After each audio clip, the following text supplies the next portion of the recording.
Welcome to the Distinguished Physical Education Podcast. Since it's job interview season, I figured this would be a great time to dive into Chapter 13 of my book, How to Successfully Prepare for a Physical Education Job Interview. To be honest, I was a little conflicted when writing this chapter. On one hand, I wanted to help the teachers who are already doing the things that I wrote about, giving them language that they can use to confidently communicate their strengths in an interview. What I didn't want to do was provide a script for people to sound great in an interview without actually implementing these best practices in their teaching. At the end of the day, I decided to trust that educators would approach this process with integrity. My hope is that if you're listening to this, you'll either use this advice to articulate what you're already doing in the gym, or if some of these concepts are new to you, that you'll take the time to try them out, reflect on them, and be honest about where you are in your teaching journey. So with that said, let's get into it. Do I play the theme music for myself? Why not?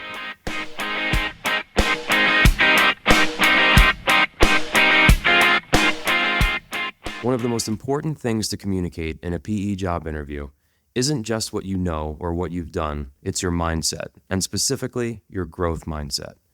Before we even get into the content-specific questions, I want to highlight two big themes that should come through in any interview: your commitment to reflection and your ability to implement feedback.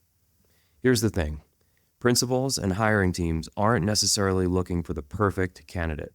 Sure, they want someone who has a strong foundation, but what really stands out is a candidate who is reflective. Someone who takes time to think about their teaching, recognizes areas for growth, and actively seeks feedback to improve. If you can show that, even if you don't have the best answer to every question, you'll make a strong impression. Let me give you an example of how you can work this into any interview.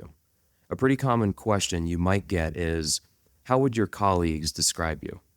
A strong answer might sound like this: my colleagues would describe me as someone with a growth mindset, someone who is constantly reflecting on my teaching, seeking feedback from multiple sources, and actually implementing that feedback. I believe that reflection and continuous improvement are essential, not just for me, but for my students as well.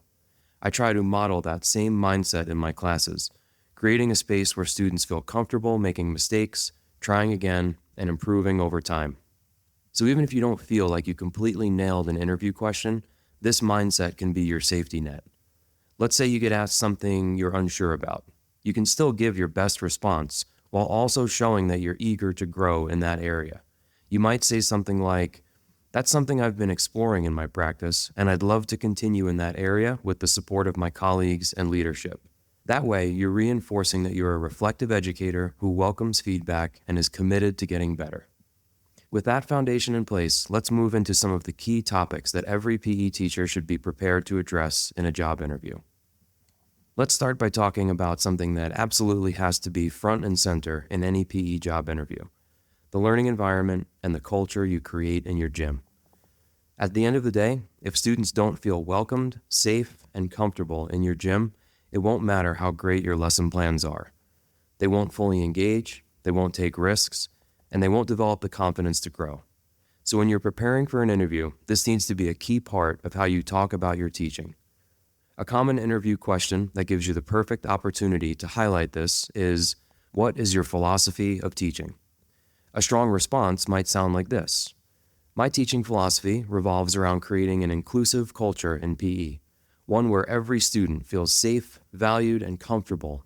I want students to know that PE is a space where they belong, regardless of their skill level, background, or previous experiences with physical activity. To build this environment, I focus on things like, and this is where you would want to insert some specific strategies, like how you incorporate cooperative activities, encourage positive peer interactions, set clear and fair expectations for your students, or how you incorporate student voice into class decisions. What's important here is that you don't just say you prioritize an inclusive and welcoming environment, you show it through specific examples. Think about the daily routines, strategies, and interactions that help you build this culture in your gym. Maybe it's the way you greet students at the door, how you encourage teamwork, or how you use accountable talk structures to make sure all voices are heard. And just like with the growth mindset piece, if you're ever faced with a question you're not totally sure about, bring it back to your core values. If inclusion, safety, and belonging are at the heart of your teaching, That's always going to be a strong foundation to build from.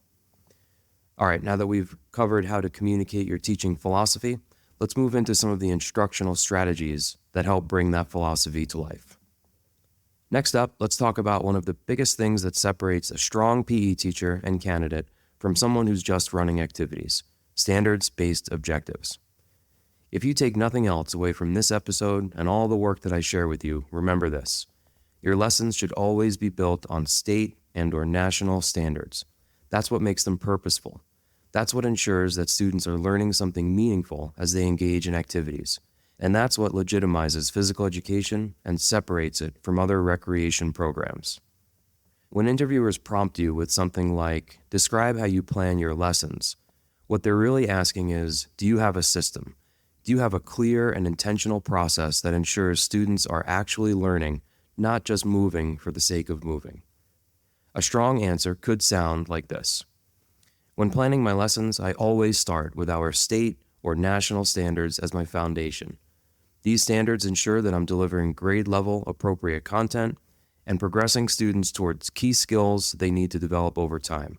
From there, I create daily objectives that are specific, measurable, and aligned to the standard. These objectives aren't just there for me. They guide my students so they understand the purpose of each lesson and know what success looks like. I also use them as checkpoints throughout the lesson, helping students monitor their own progress and giving me a way to assess where they are and what they need next. Then you would want to share an example from a recent lesson where you structured activities around state or national standards. Now, if you're listening to this and thinking, okay, but what if my interviewer doesn't specifically ask about standards? That's not a problem. It's on you to work this into your answers. For example, if they ask something broad like, how do you structure your lessons, or how do you assess student learning? That's a perfect opportunity to bring up how you use standards-based objectives to drive your planning and assessment. At the end of the day, you don't want to be the candidate who just says, I teach fun activities. You want to be the one who shows that every lesson has purpose, structure, and clear learning goals. Another way that you can set yourself apart in a PE interview is by emphasizing standards-based social skills. This is something that a lot of candidates overlook.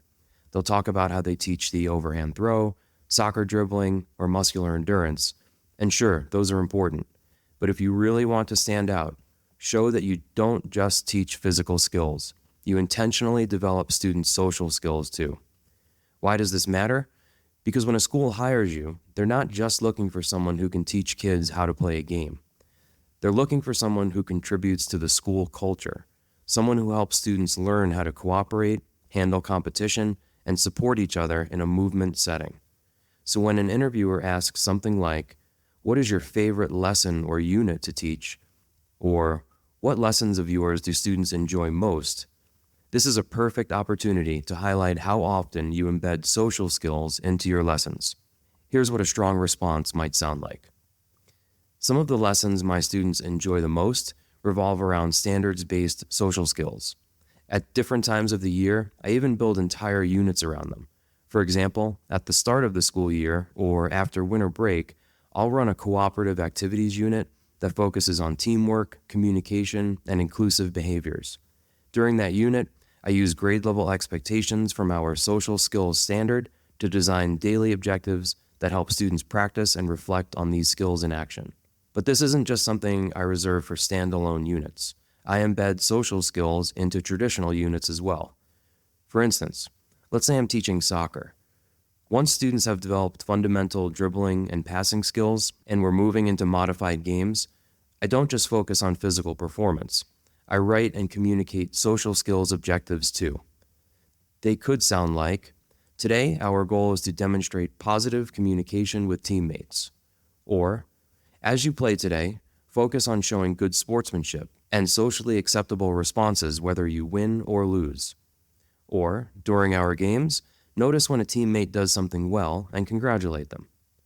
When students see these objectives alongside their physical goals, it sends a clear message. Physical education isn't just about movement. It's about how we interact and support each other. And that's something interviewers will remember about you. All right, now that we've covered how to use social skills to stand out amongst the crowd in a job interview, let's dive into another key topic that can make a big impression in your interview: differentiation in PE. One of the biggest challenges that PE teachers face is getting every student engaged and participating.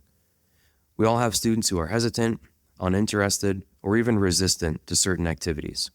If an interviewer asks, "What strategies do you have in place to motivate students who don't want to participate?" what they're really asking is, how do you make PE accessible and meaningful for every student in your gym? One of the best ways to answer this question and to show your depth as a PE teacher is to talk about differentiation. Differentiating for students' diverse needs isn't just about making sure they're successful.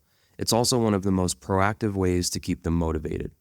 So instead of waiting until a student refuses to participate, communicate how you structure your lessons so that students of all skill levels have an entry point. Let's say you're teaching a throwing and catching lesson. Some students might struggle to make an accurate throw, while others can already throw with precision and control. Instead of giving every student the same challenge, communicate how you build both modifications and extensions into the activities to make sure that students' needs are met. You could give an example like, for students who are still developing their skills, I use a larger, softer ball to make catching easier, or I communicate to them that they can take a few steps closer to their partner. For students who are already proficient at the skill, I challenge them to throw with their non-dominant hand, or I add in a movement concept like stepping and throwing on the run. This way, every student has a way to engage with the lesson at their level, and no one feels left out, frustrated, or unchallenged. So if an interviewer asks about motivating reluctant students, don't just talk about encouragement or incentives. Talk about how you design your lessons so that every student feels successful from the start. That's the kind of answer that will set you apart. Interviewing for a new role can feel overwhelming, but the key is to stay focused on what truly matters. By grounding your responses in essential topics like a growth mindset, creating a strong PE culture, aligning with standards, emphasizing standards-based social skills, and differentiating for your students' needs, you're not just answering interview questions. You're painting a clear picture of the kind of teacher you are. And the best way to stand out is to go beyond just stating what you believe. Bring it to life with real examples. Show how these principles shape your lessons and your interactions with students. If you can confidently communicate your teaching philosophy through concrete, student-centered examples, you'll leave a lasting impression on the interview panel and put yourself in the best position to land the job. So go in prepared, speak with confidence, and most importantly, be yourself. Good luck.